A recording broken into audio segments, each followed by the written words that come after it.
Nabarangpur block स्तरीय मत्स्य और प्राणी संपद मेला अनुष्ठित हो जाइछि।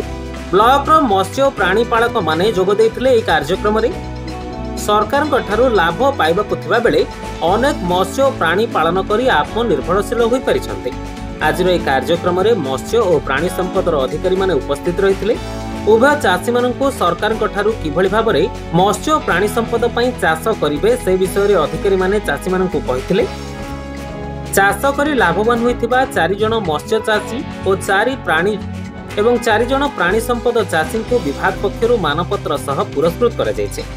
सरकार तरफरु 314 ब्लॉक रे कार्यक्रम हेबाकु थिबा बेले नवरंगपुर जिल्ला रे आसंता 14 तारिख पर्यंत ए कार्यक्रम हेबो बोली विभाग पक्षरु सूचना मिलिछि। गवर्नमेंट आगर देथिले देशी मुरा मइसी देथिले तायरु मु पाकापुकी मोर बयस सेते बेले 17-18 वर्ष हो। सेते बेलटू मु क्षीर व्यवसाय करी करी आस मो मइसी देशी मइसी आगरु बोले पाकापुकी 30 वर्ष पाकापुकी हला। एबे कामदेनी मुख्यमंत्री कामदेनी योजना 2टा गाई आनी आदि भल व्यवसाय चलछि। मोर भल गाई सेवा करूची मइसी सेवा करूची बहुत खुशी मिलुची बहुत सुख शांति रे हमर परिवार अछि। राज्य सरकार को 314टा ब्लॉक रे ब्लॉक स्तरीय मत्स्य प्राणी संपद मेला चली नवेम्बर 15 पर्यंत ये प्रोग्राम चलो। यही क्रम आज आम प्रथम थर पर 10टा ब्लॉक रु नवरंगपुर हेडक्वार्टर ब्लॉक रे मत्स्य प्राणी संपद मेला करा जाउछि।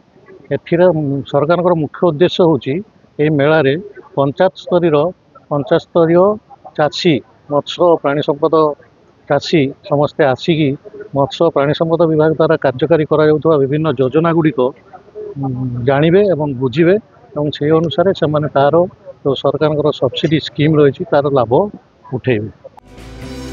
जो माने चाष करबाकू इच्छुक सेमानकू सरकार तरफ सब्सिडी दिया जिवो बोली मध्य कहा जायछि।